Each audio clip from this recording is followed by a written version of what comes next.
লাইলি তোমার এসেছে ফিরিয়া, মজনু গো আঁকি খোল।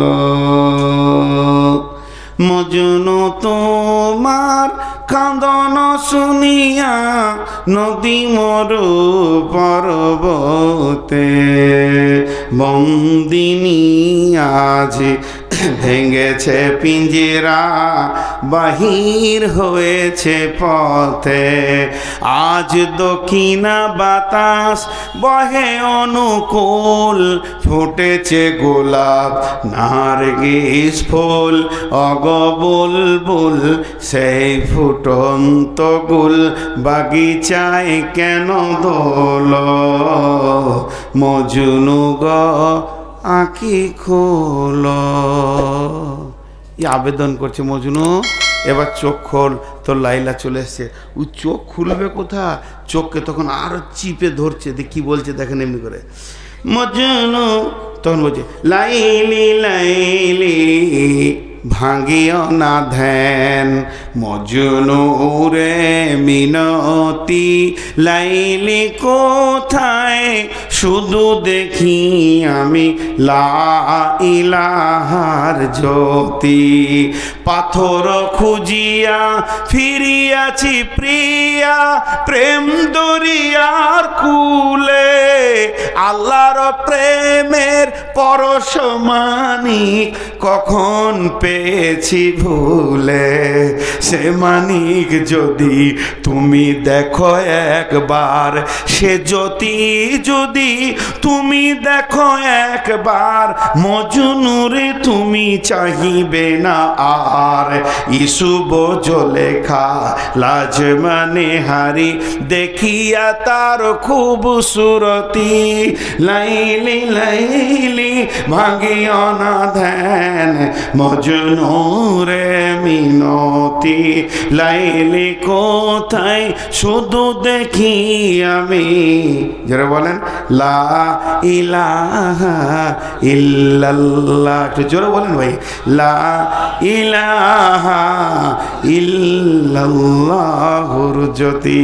আল্লাহ তাবারাক ওয়া তাআলা বলছেন, মুমিন রে আল্লাযীনা ইউমিনুনা বিল গায়বি, আমাকে যে দেখলো না অথচ ইমানে পরিপূর্ণ করে দিল, তার ইমান মেনে নিল। আল্লাহ মেনে নিয়েছে, আল্লাহ আছে, হাসর আছে, পুলসেরাত আছে, আজাব আছে, জান্নাত আছে, সুখ শান্তি আছে, হাজে কাউসার আছে, এবং কিয়ামতের মাঠে হিসাব দিতে হবে, নেকি বদি ওজন হবে। এইগুলোর উপরে টোটাল যে ইমান আল্লাহ, এটা হলো 4 নম্বর, 3 নম্বর। আর 4 নম্বর হচ্ছে ওয়ায়ুকিমুনাস সালাতা, এবং সে নামাজ আদায় করবে। মুমিন কোনোদিন বেনামাজি হতে পারে না, আর বেনামাজি কোনোদিন মুমিন হতে পারে না। মুমিন কোনোদিন বেনামাজি হতে পারে না, আর বেনামাজি কোনোদিন মুমিন হতে পারে না। বেনামাজি কোনোদিন মুমিন হতে পারে না, মুমিন কোনোদিন বেনামাজি হতে পারে না। মুমিনের দ্বারা ছোটখাটো গুনাহ হয়ে যেতেই পারে ভুলবশত, নামাজ ছাড়ার মতো গুনাহ সে করবে না। আর বেঈমানের দ্বারা বড় বড় নেকি হয়ে যেতে পারে, কিন্তু সে নামাজ পড়ার মতো নেকিটা করতে পারবে না। এটাই হলো মুমিনের সাথে একটা আপনার কিনা কাফেরের পার্থক্য। আল্লাহ তাবারাক ওয়া তাআলা বলছেন যে শুনলে যখনই আমার উপরে তোর বিশ্বাস আসবে, তখন তোকে প্রথম কাজে পাওয়া যাবে ওয়ায়ুকিমুনাস সালাতা, নামাজের কাতারে তোমাকে পাওয়া যাবে। আল্লাহ নবী বলছেন, মাঝরে আমার উম্মতকে বলে দিও, উম্মতের কানে ভরে দিও, লা তাতরুকান্নাস সালাতা মাকতুবাতান মুতাআম্মিদান, ফাইন্না মান তারাকাস সালাতা মাকতুবাতান মুতাআম্মিদান ফাকাদ বারিয়াত মিনহু জিম্মাতুল্লাহ। মাঝরে ইচ্ছা করে জ্ঞানবশত যেন 1 ওয়াক্ত ফরজ নামাজ ছেড়ে দিও না। যে ব্যক্তি ইচ্ছা করে জ্ঞানবশত 1 ওয়াক্ত ফরজ নামাজ ছেড়ে দেবে, আল্লাহর সঙ্গে বান্দার সম্পর্ক কেটে যাবে। জি ভাই, সৌদির জামাতে ছিল একটা কেরলে, তো এক মদিনার লোকের সঙ্গে পরিচয় হয়ে গেছে কদিন জামাতের সাথে। তো উমরা করতে যে ওকে খুঁজছে, ওরা বাড়িতে গিয়েছে কাঠ ধরে। তো গেটম্যান বলছে দোকান মে হ্যাঁ, ওই কেরলেরই গেটম্যান আছে। দোকানে গিয়েছে, দোকানে যে সেলসের কাজগুলো কার করার হিন্দি জানে, ইন্ডিয়ান, বলছে মকান মে হ্যাঁ, দোকান মকান, মকান দোকান। লোকটার খুঁজে পাওয়া যাচ্ছে না। মসজিদে নবীতে আজান হয়েছে, ও বলছে আর ওকে খোঁজার দরকার নেই, আমি তো ওকে খুঁজতে আসি নেই, উমরা করতে এসেছি। সুন্নত নামাজ ধরেছে, দেখছি সামনেই হাজির জোহরের সময়। নামাজের শেষে দুইজন মোলাকাত হলো। তো মদিনাওয়ালা বলছে আপনি মেহমান, চলেন খাওয়া দাওয়া করি, হোটেলে গিয়ে খাওয়া দাওয়া সব হয়েছে। ইন্ডিয়ানওয়ালা বলছে ভাই সেই বেলা 10টা থেকে দোকান মাকান, মাকান দোকান করতে করতে আমার দম শেষ। মদিনাওয়ালা বলছে ভাই তুমি ভুল করেছো, কে তোমাকে দোকানে যেতে বললে আর মাকানে যেতে বললে? একটা মুসলমানকে খুঁজে বের করার প্রধান প্রচেষ্টা কি? যখন কোনো মুসলমানকে খুঁজতে যাবে কোনো গ্রামে, অন্য টাইমে যেও না, নামাজের সময়ে যাও আর মসজিদের দরজায় বসে দাও। মুয়াজ্জিন আজান দিলে মুমিন যেখানেই থাক মসজিদে আসবে। কত সুন্দর কথা। কিন্তু বন্ধুরা আমার, যার আল্লাহর উপর ঈমান আছে সে কোনোদিন বেনামাজি হতে পারে না। আল্লাহ আমাদের সকলকে নামাজি বানান। এই মাদ্রাসা কমিটি, জালসা কমিটি, শ্রোতা, বক্তা সকলকে নামাজি বানান। রব্বুল আলামিন আমাদেরকে 5 ওয়াক্তে নামাজ পড়তে পড়তে মওত দাও, আর মরতে মরতে তুমি নামাজ পড়ার তৌফিক দাও আল্লাহ। তাই বিশ্বনবী বলছেন খবরদার নামাজ ছেড়ে দিও না। নামাজ হলো সমস্ত, মানে নামাজ এমন একটা জিনিস আল্লাহর সঙ্গে সম্পর্ক কেটে যাবে। অতএব যে গায়েবের ওপরে ঈমান আনবে সে নামাজ পড়বে। 2 নম্বরে সে কি করবে? ওয়ামিম্মা রাযাকনাহুম ইউনফিকুন।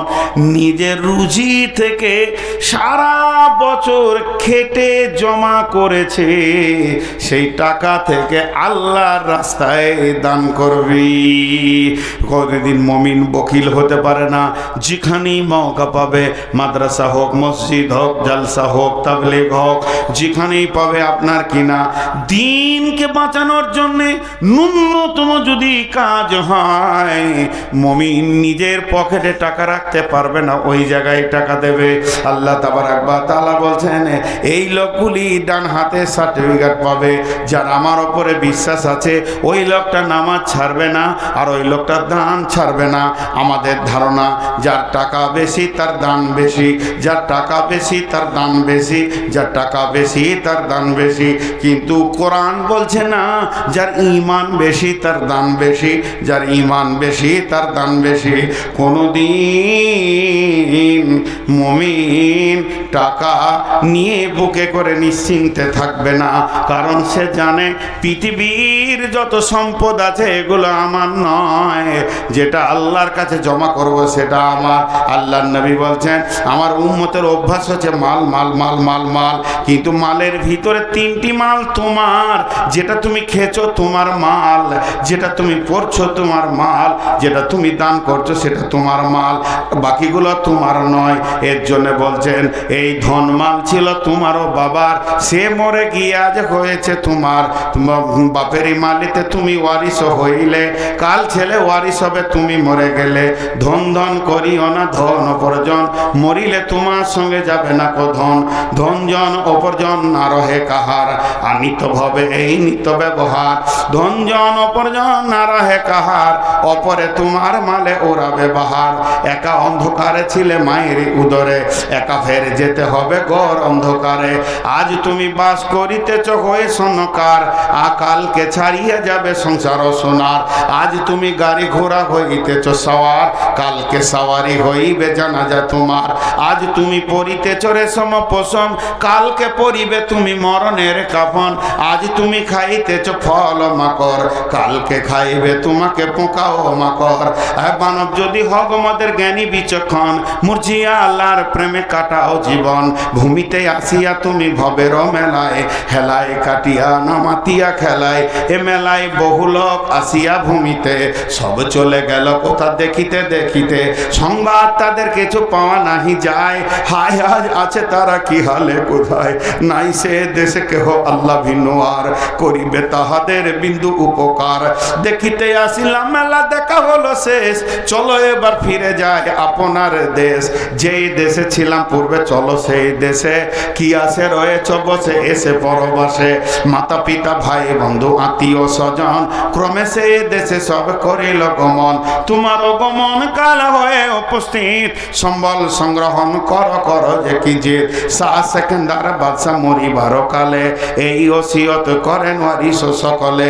মরিলে আমার তরে শুনো বারে বার, কাফনের সাথে হাত বেঁধো না আমার। সকলিতে মিলে ঝুলে খাটিলিতে করে, দুই হাত ঝুলাইয়া লইয়া যাইও মরে। এই হাল দেখে মর যত মাখলুকাত, আফসোস করিবে আর কহিবে এবার। সাত মুলুকের শাহ সেকেন্দারও ছিল, সাত মুলুকের শাহ সেকেন্দারও ছিল। সকলে থাকিল আজ খালি হাতে গেল।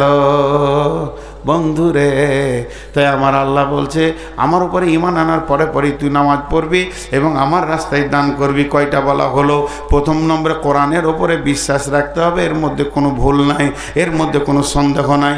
দু নম্বর আল্লাহর ভয় দিলে রাখতে হবে, নচেত কিয়ামতের মাঝে ডান হাতে সার্টিফিকেট পাওয়া যাবে না। তিন নম্বরে যা অদৃশ্যে আছে সেগুলোকে বিশ্বাস করতে হবে। চার নম্বরে সালাত আদায় করতে হবে। পাঁচ নম্বরে আল্লাহর রাস্তায় দান করতে হবে। দানের কথাটা প্রথমে যখন ধরেছি 4-5 জন পালিয়ে গেল। ওদের ধারণা কি যে যখন এবার কালেকশন করবে চোখর যায়। হ্যাঁ জি না, এখনো 3টে আছে, তো ওই 3টে বাদ রাখি নাকি? হ্যাঁ শেষ করবো, ওই 3টে শেষ করবো। সেই মিয়া কই? বানি ইসরাইল ভাই কোথায় আছে? আমাকে দিয়ে আসবে তো? আল্লাহ খেপা মানুষ তো, ওই জন্য জিজ্ঞেস করেছি। বাসটা না পেলে খুব কষ্ট পাবো। নেপাল বর্ডারে জালসা।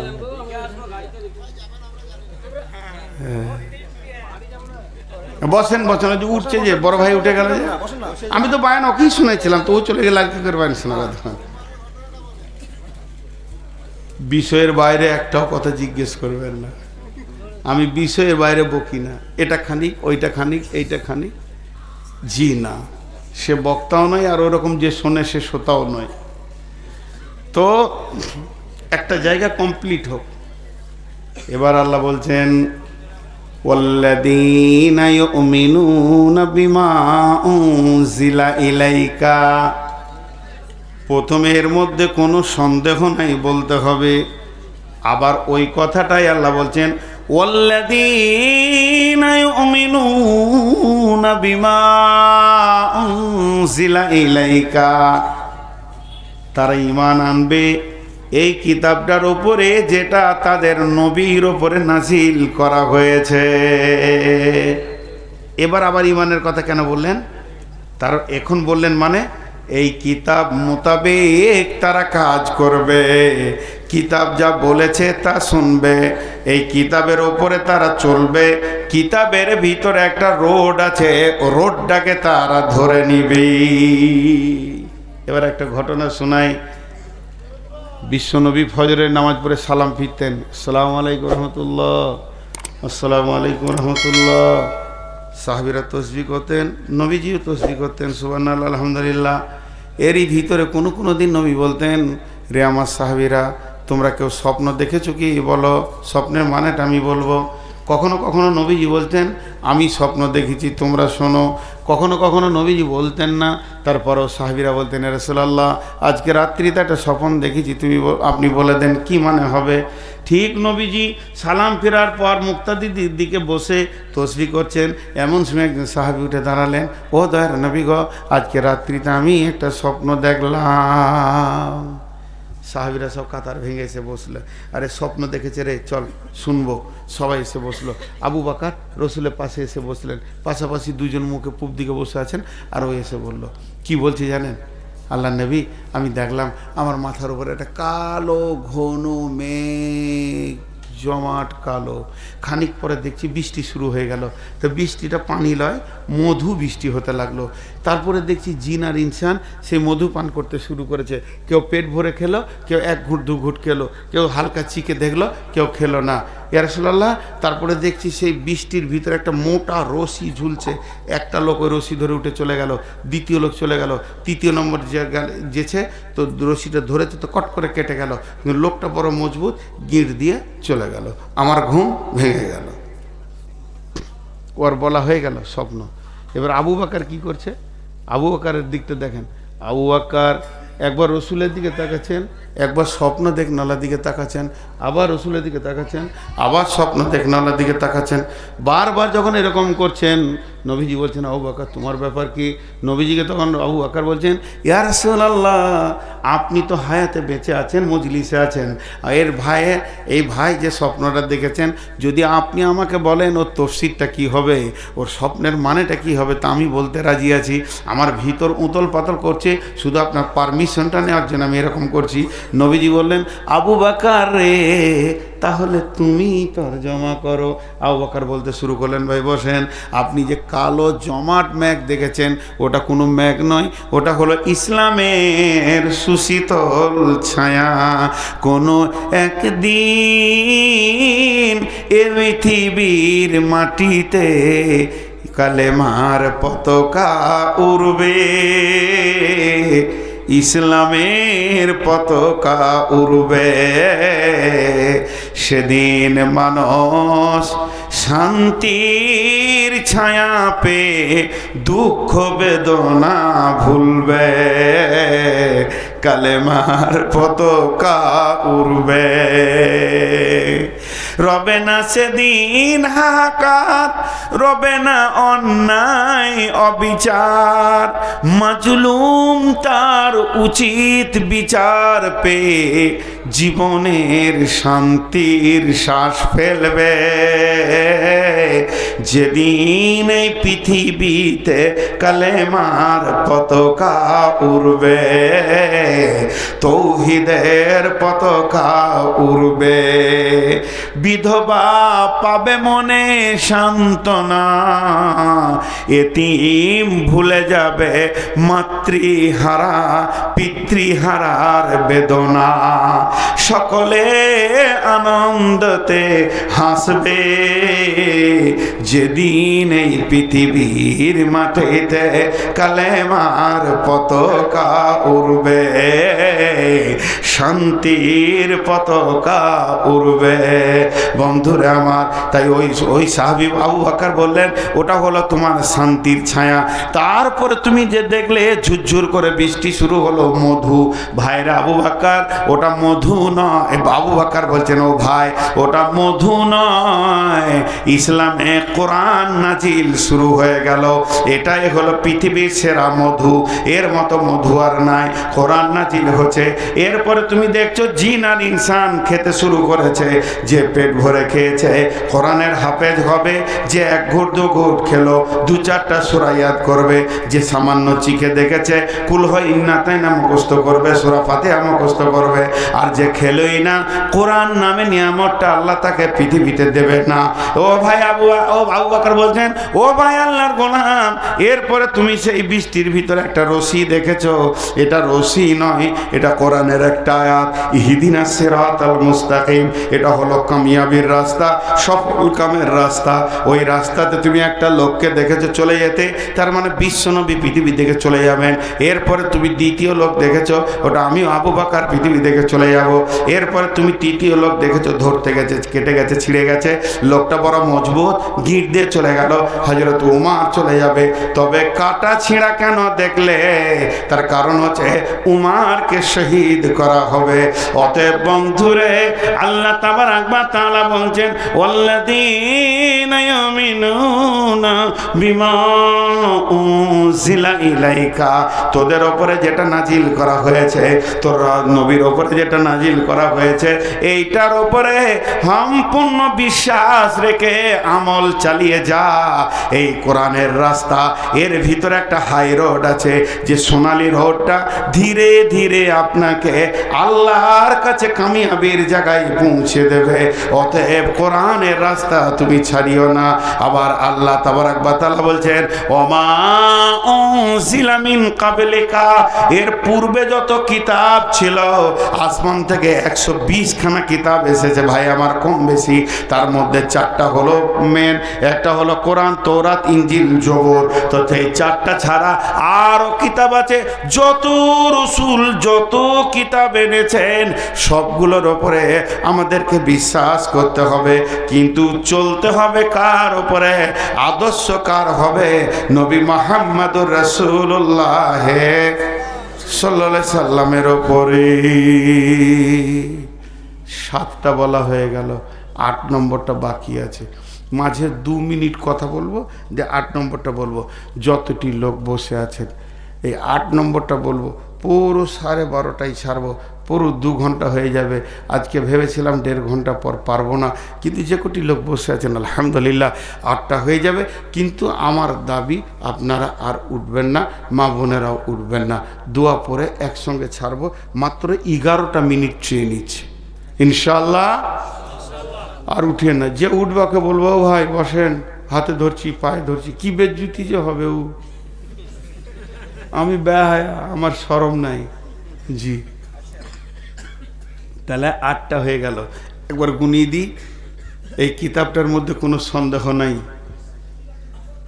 আল্লাহর ভয় থাকতে হবে, হেদায়েত পাবে। গায়েবের ওপর ঈমান থাকতে হবে, নামাজ পড়তে হবে, দান করতে হবে, পূর্বের কিতাবের ওপর ঈমান রাখতে হবে, এবং যে কিতাব নাজিল করেছে তার ওপরও ঈমান রাখতে হবে। আর 8 নম্বরটা হলো, সকলে আমার সঙ্গে বলেন, অবিল আখিরাতি হুম ইউকিনুন। সকলে বলেন, অবিল আখিরাতি হুম ইউকিনুন।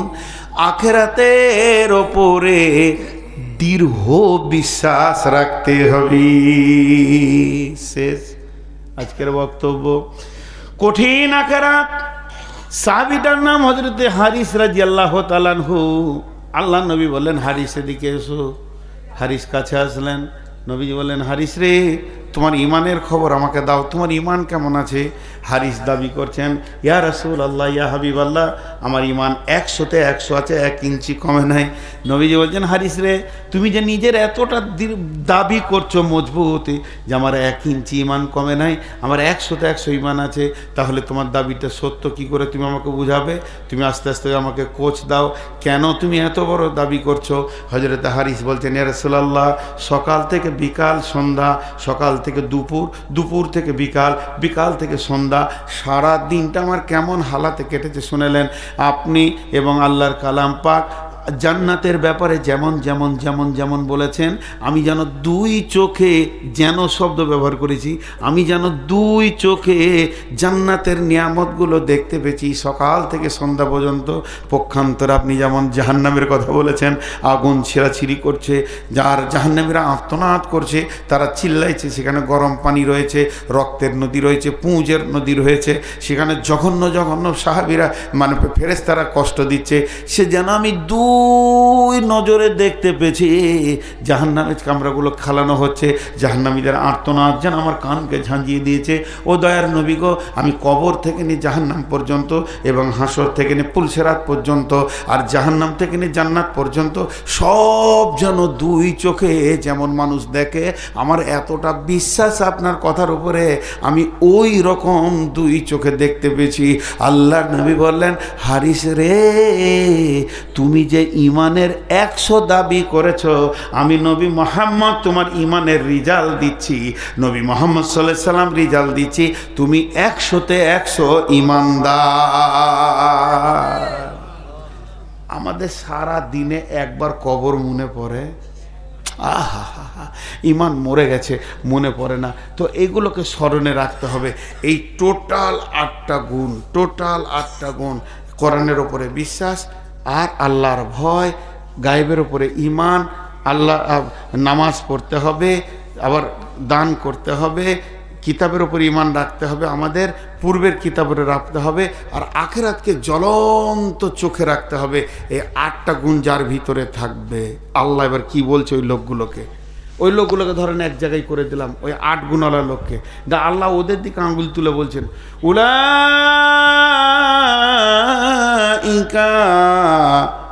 আলা হুদাম মির রাব্বিহিম। এটা বাংলায় বলি, ওরা রয়েছে তাদের রবের সহি রাস্তার উপরে। আবার আর একবার বলছেন ওয়া উলাইকা হুমুল মুফলিহুন, এরাই তো কিয়ামতের দিনে ডান হাতে সার্টিফিকেট পাবে, সফল কাম হবে, হাসতে হাসতে জান্নাতে যাবি। বান শেষ, বিষয় শেষ। 2টি দোয়া দিচ্ছি, জোরে আমিন বলবেন।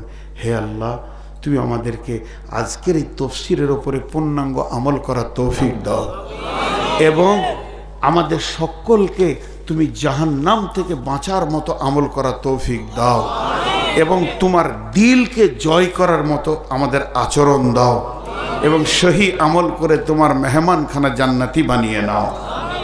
দোয়া তো হয়ে গেল। আমার নাম নবাব, কিছুরই নেই অভাব, ভিক্ষা করার স্বভাব। যতটি লোক আছেন এই গরিবের হাতে একবার হাতটা রেখে যাবেন, আর কিচ্ছু বলবো না, এটা আমার শেষ ভাষা। যে টাকাটা আছে আপনার কাছে ওই টাকাটা দিয়ে উঠে যাবেন, এখন নয়, বলবো তখন। যদি কেউ ধারে দেন ওদিকে লিখবেন, আমি উঠতে বলবো তখন। এখন অনেক দোয়া আছে, দোয়া দিব। সকল আমিন বলবেন জোরে জোরে। আল্লাহুম্মা গফির লানা ওয়ালিল মুমিনিনা ওয়াল মুমিনাত ওয়াল মুসলিমিনা ওয়াল মুসলিমাত ওয়া আলিফ বাইনা কুলুবিহিম ওয়াসলিহ যাতা বাইনিহিম ওয়ানসুরহুম আলা দুব্বিকা ওয়া দুব্বিহিম। আল্লাহুম্মা লানিল কাফারাতাল্লাযীনা ইয়াসুদ্দুনা আন সাবিলিক ওয়া ইউকাযযিবুনা রাসূলাক ওয়া ইউকাতিলুনা আউলিয়াআক। আল্লাহুম্মা খালিফ বাইনা কালিমাতিহিম ওয়া জালজিল আকদামাহুম ওয়া আনজিল বিহিম বা'সাকাল্লাযী লা তারুদ্দুহু আনিল কওমিল মুজরিমিন। এটা ফিলিস্তিনের জন্য দোয়া করলাম, আমি সব জালসাতেই করছি, আপনারাও করবেন। যখন সুযোগ পাবেন বাংলাতেই বলবেন, আল্লাহ আমাদের মা বোনদের ইজ্জত রক্ষা করো, শিশুদেরকে রক্ষা করো, এবং মুসলমানদেরকে আল্লাহ তুমি হেফাজত করো। দেখেন আমরা অনেক খুশিতে আছি, শহীদের রাস্তা বেরিয়ে এসছে এবার, নাকি বলেন? শহীদ হব ইনশাআল্লাহ, জোরে বলেন ইনশাআল্লাহ। কোনো ভয় নেই, একদম ভয় করবেন না। জান্নাত যেন আমাদের জন্য হাতছানি দিচ্ছে, জান্নাতের হুরেরা বেচৈন হয়ে গেছে ভারতবর্ষকে আল্লাহ যুবকদেরকে নেওয়ার জন্যে। এর জন্য আমরা শহীদের আকাঙ্ক্ষায় আছি। নারে তাকবীর, মাশাআল্লাহ, আমরা শহীদ হব, একটুকু পেছাবে না, বা পড়বো না, কলায় ছুরি চলে যাবে, তারপরও এক আল্লাহ ছাড়া কারো কাছে মাথা নামও করবো না। আমাদের কামিয়াব দুনিয়াতে নয়, আমাদের কামিয়াব আখেরাতে। ওইটাই আজকে বক্তব্য হলো, আমাদের কামিয়াব দুনিয়াতে নয়। আমরা দুনিয়ার মুখে লাত মারতে পারি, কিন্তু আখেরাতের মুখে লাত মারতে না। শেষ বক্তব্য হলো, কিন্তু আমি আপনাদেরকে বলছি 1000, 2000, 5000 এই যে কোরআনের পাখিগুলো, 2টা পারা, 2টা কোরআন মানে হাফিজ গোটা কোরআনকে হিফজ করলো, এটা তো বড় জিনিস নয়। সব থেকে বড় জিনিস হচ্ছে মাদ্রাসাটা। কারণ হযরত উমারকে পিঠে বর্ষা মেরেছে, এদিকে বের হয়ে গেছে, ওনাকে দুধ খাওয়ানো হচ্ছে তো ক্ষত দিয়ে বেরিয়ে যাচ্ছেন। এই অবস্থায় সাহাবিরা হইচই লেগে গেছে, উমারকে মারা হয়েছে, উমারকে মারা হয়েছে। তো দৌড়ে আসছে একটা সাহাবি, লুঙ্গিটা খালি টাকনোর নিচে নেমে গেছে। ওই অবস্থাতে হযরত উমার বলছে, হে আল্লাহর গোলাম, রসুলের সাহাবি, তুমি উমারকে মরতে দাও, কিন্তু রসুলের সুন্নত মেরে দিও না। তুমি সুন্নতটাকে চিন্তা করো। উমার মরে গেলে দুঃখ নাই, কিন্তু রসুলের একটা সুন্নত যেন না মরে যায়। আমরা বাঘের বাচ্চা এটাকে ছিঁড়ে ফেলে দিয়েছি, চেঁচে ফেলে দিয়েছি। কেন আমাদেরকে মারছে জানেন? তার অনেক কারণ আছে। রসুলের উম্মত, খবরদার এটার হাত দেবেন না। তো আমি যে কথা বলছি, নূর মোহাম্মদ মরে যাক, এতে দুঃখ নয়, যেন মাদ্রাসা না মরে। আমার মতো 1000 নূর মোহাম্মদকে মাদ্রাসার জন্ম দিতে পারে, পারে কি পারে না? তো আজকে তার জ্বলন্ত প্রমাণ দিয়ে দিল, দুখানা জন্ম দিল। অতএব এই কোরআনের পাখি তৈরি করা ফ্যাক্টরিটার জন্যে একবার হৃদয় ভরে আপনারা এসে আমার হাতে হাতটা একটা চাদর এখানে ছোট করে দিয়ে দিলে ভালো। আর চাদর দেন, আপনারটাই দেন।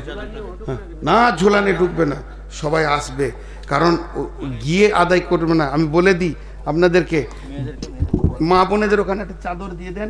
আমি একটা কথা বলি, উঠিয়েন না, আমি একটা কথা বলি, আমার কথাটা বলি তারপর উঠবেন, উঠিয়েন না। 1 মিনিট। আপনার কাছে চাদর যাবে যদি টাকা দেন, তাহলে আপনি 1 টাকায় 1 টাকার নেকি পাবেন, 2 টাকার নেকি পাবেন। কেন? চাদরে উঠিয়েন না, আমি বলছি না, দেন। মাশাআল্লাহ, নাকফুল মা আছে 500 টাকা, 1000 টাকা।